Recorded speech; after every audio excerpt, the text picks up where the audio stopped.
Reaffirm for us, Andrew Hollenhorst, where Mr. Powell's going right now. Give us that level that we will see next year.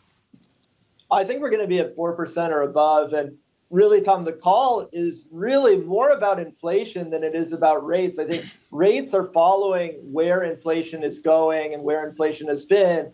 We're sitting at 8-9% inflation. I think there's underlying core measures of inflation that look like maybe somewhere between 4 and 6%. When you're at those kind of levels of inflation, it's hard to think that policy rates aren't going to get up to around 4% or even above. Your colleagues in London quoted 18% on United Kingdom energy-affected inflation.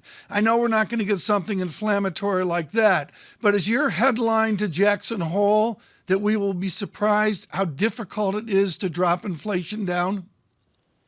So I think there are elements of inflation where we might see some relief. We've seen commodity prices move lower. Maybe we'll get some relief in goods prices. But the core issue for the U.S. economy, tightness in the housing market, which is maybe being relieved by higher mortgage rates, but tightness in labor markets. And that's what I keep coming back to. So you look at these core measures of underlying inflation that are running 4 to 6%. Then you look at underlying wage growth, employment cost index, Atlanta Fed wage tracker, really however you want to look at it, we're seeing wage growth 5% plus. And I think that's really the issue for the Fed. It's a very, very tight domestic labor market, a lot of inflationary pressure. And I think we know from history that that does prove difficult to bring down. And you usually need a significant tightening of financial conditions to loosen the labor market and bring inflationary pressure down. Andrew, just tell me the balance of risks around your view. 75 in September, 4% on Fed funds by year end.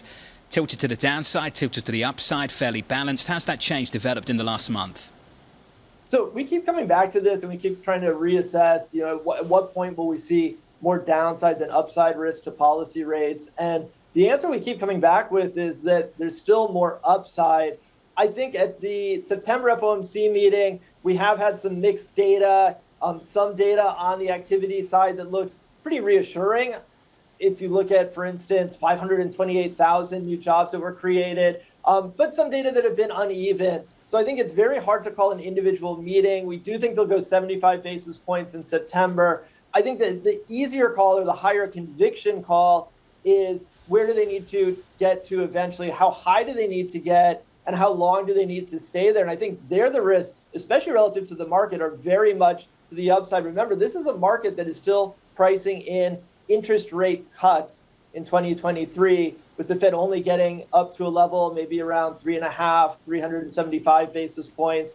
I think the risks are definitely that the Fed goes further than that and then maintains rates at a higher level for longer than that. Analysts have been pushing back against this idea, Andrew, a little bit more, especially as they point to certain disinflationary aspects, like, for example, used car sales or the inventories at retailers and the markdowns that they're planning for fall. There are all of these forces that are leading people to ratchet down how high they see inflation ending the year. Why do you disagree? Why are you pushing back against that narrative? So I think maybe we need some new definitions of core inflation, and those are actually out there. If you look at the Atlanta Fed, they have a great dashboard of various metrics, trimmed mean inflation, sticky price inflation, various flavors of core inflation. One thing that those various flavors of core inflation would do is look at something like used car prices and say something very specific and very different is going on with used car prices. There was a very particular issue with a shortage of semiconductors that pushed up used car prices very significantly. They're still extremely high. They're still elevated. So we're talking about changes in prices. They're coming down from very high levels. So yes, that's part of why we saw a weaker core inflation print in the month of July. We may have a similar print in August. If you look at the wholesale used car prices, they've come down again.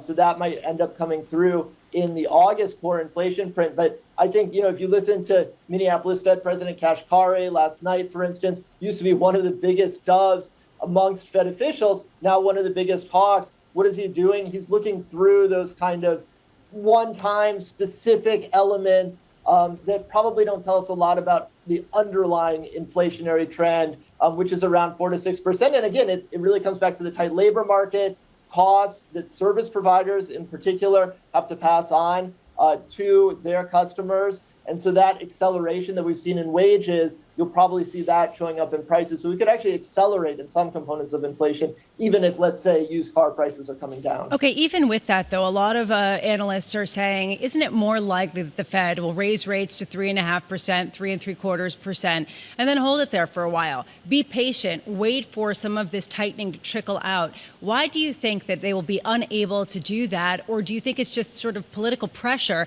that if inflation remains high, they will have to appear to be taking a harder line?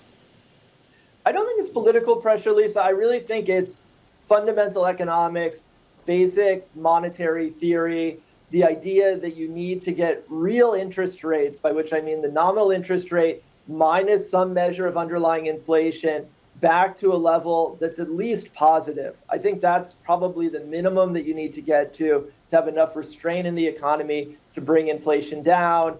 There are theoretical models that kind of suggest that, but there's also just the empirical fact, the history on this, that typically you need to get that nominal policy rate up to the rate of inflation. So if you stop at 3.5% in a world where inflation is running 4%, 5%, 6%, and on a headline basis, we've been 8, 9%, that means you're at a very significantly negative real rate of interest. And that's just really important because you are not going to slow down the economy, cool an overheating economy by showing that economy, showing individuals, showing firms a negative real rate of interest. So 3.5% potentially, if inflation comes down a lot faster than expected for exogenous reasons, maybe they could end up there. But I think the more likely scenario is that inflation proves persistent. The Fed has to do the work of bringing it down, which means those policy rates need to move above 4%. Andrew, I've got to squeeze this in. We'll catch up with a ton of Fed officials at the end of the week. What would you like us to ask them? What are you focused on that you really think needs to be answered? What I would love to hear, John, especially after the July FOMC meeting, is some clarification of how Fed officials think about the neutral rate of interest. It's what we were just talking about with Lisa. Where do you need to get rates to have zero effect on inflation? And then how much further do you think you need to move rates to actually bring down inflation? Now, we see some of that in their summary of economic projections, but we've also heard from Chair Powell the kind of confusing, perplexing statement that maybe policy rates are in a range of neutral now. I think it's hard to defend that position in a world where inflation is running much stronger. So I'd really like to hear more clarity around that issue.